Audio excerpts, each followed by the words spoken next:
আসসালামু আলাইকুম রহমতুল্লাহি ওবরাকাতুহ।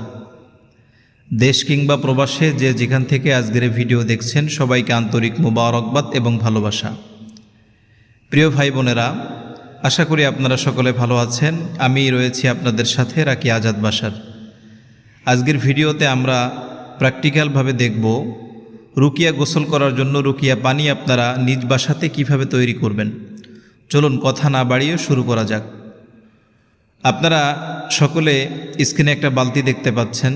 আমি অবশ্য বালতির মধ্যে পানি রাখিনি।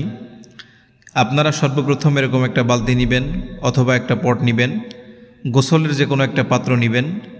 পাত্র নেওয়ার পরে সেটা পানি দিয়ে পরিপূর্ণ করে দেবেন ইনশাআল্লাহ। পানি দিয়ে পরিপূর্ণ করার পরে আপনার ডান হাত অথবা দুই হাত একসঙ্গে এই পানির মধ্যে রাখবেন। পানির মধ্যে রাখার পরে পানিটা হাত দিয়ে নাড়াচাড়া করবেন এবং সর্বপ্রথম আপনারা নাড়াচাড়া করতে করতে দুরুদ শরীফ পড়বেন। সাল্লাল্লাহু আলাইহি ওয়াসাল্লাম এই দুরুদ পড়তে পারেন অথবা দুরুদ ইব্রাহিম আমরা যেটাকে বলি দুরুদ শরীফ পড়তে পারেন। দুরুদ শরীফ পড়ার পরে সর্বপ্রথম সূরাতুল ফাতিহা 3 বার পড়বেন। সূরাতুল ফাতিহা 3 বার পড়বেন।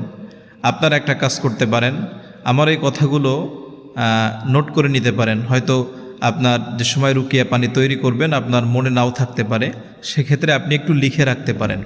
আর আপনারা দেখতে পাচ্ছেন যে আমি আসলে বালতিতে পানি নিয়ে নেই, আপনারা পানি নেবেন। 3 বার সূরাতুল ফাতিহা পড়ার পরে এ পানির মধ্যে ফুঁক দিবেন।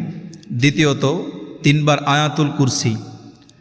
সর্বপ্রথম 3 বার সূরাতুল ফাতিহা, এরপরে আয়াতুল কুরসি 3 বার পড়বেন। আয়াতুল কুরসি 3 বার পড়ার পরে এরপরে সূরাতুল কাফিরুন, কুল ইয়া আইয়ুহাল কাফিরুন, এই সূরাটা 3 বার পড়বেন ইনশাআল্লাহ। সূরাতুল কাফিরুন 3 বার পড়ার পরে সূরাতুল ইখলাস, গ্রাম অঞ্চলে অনেক সময় অনেকজনে কুলহুর সূরাও বলে থাকে। এই সূরাতুল ইখলাস, কুল হুয়াল্লাহু আহাদ আল্লাহুস সামাদ লাম ইয়ালিদ ওয়া লাম ইউলাদ ওয়া লাম ইয়াকুল লাহু কুফুয়ান আহাদ, এই সূরাতুল ইখলাস 3 বার পড়বেন। প্রত্যেকটা সূরা পড়ে পড়ে এই পানির ভিতরে দম করবেন ইনশাআল্লাহ। সূরাতুল ইখলাস পড়ার পরে 2টা সূরা, কুরআনুল কারীমের সর্বশেষ 2টা সূরা, সূরা নাস এবং সূরা ফালাক। সূরা নাস এবং সূরা ফালাক 2টা সূরাই 3 বার পড়বেন ইনশাআল্লাহ। এতটুকু যে ছোট ছোট সূরাগুলো আয়াতুল কুরসি, এটা যদি পারার পরে যদি আপনারা পারেন সূরা আরাফের 116 নম্বর আয়াত থেকে 122 নম্বর আয়াত পর্যন্ত আপনারা 3 বার পড়বেন।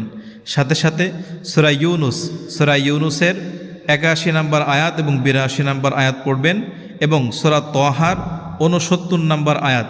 এর প্রত্যেকটা আয়াত আমি যতগুলো বললাম আপনারা নোট করে নেবেন। 3 বার করে পড়বেন। 3 বার করে পড়ার পরে পানিতে দম করবেন এবং এটা দম করার পরে এই যে পানিটা তৈরি হয়ে যাবে, এটা আপনি বাসায় বসে যে পানিটা তৈরি করবেন এটা হবে শক্তিশালী রুকিয়া পানি। এই পানি দিয়ে গোসল করবেন এবং আল্লাহ রব্বুল আলামিনের কাছে ক্ষমা প্রার্থনা করবেন, রব্বুল আলামিন মেহেরবানি করে আমাকে তুমি এই রুকিয়া গোসলের মাধ্যমে পরিপূর্ণ সুস্থ করে দাও। আপনার যে সমস্যা হোক এই সমস্যার জন্য আল্লাহ রব্বুল আলামিনের কাছে এ গোসলের মাধ্যমে শিফা তৌফিক কামনা করবেন।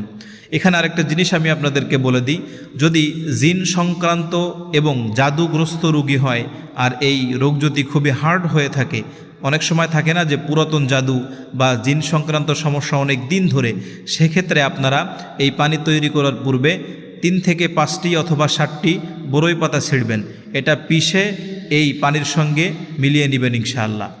আশা করি আজকের এই ভিডিওটি আপনাদের জন্য গুরুত্বপূর্ণ ছিল আর আপনাদের জন্য উপকার হয়েছে, উপকার হবে আমি আশাবাদী।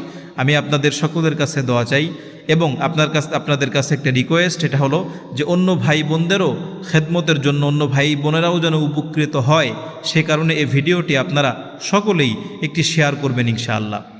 আর রুকিয়া ট্রিটমেন্ট এবং পরামর্শের জন্য আপনারা আমার সঙ্গে যোগাযোগ করতে পারেন। আমার একটি নাম্বার স্ক্রিনে দেওয়া থাকবে 01755718883। সকলে ভালো থাকবেন, সুস্থ থাকবেন। আজকের ভিডিও এ পর্যন্ত। আসসালামু আলাইকুম ওয়া রাহমাতুল্লাহি ওয়া বারাকাতুহু।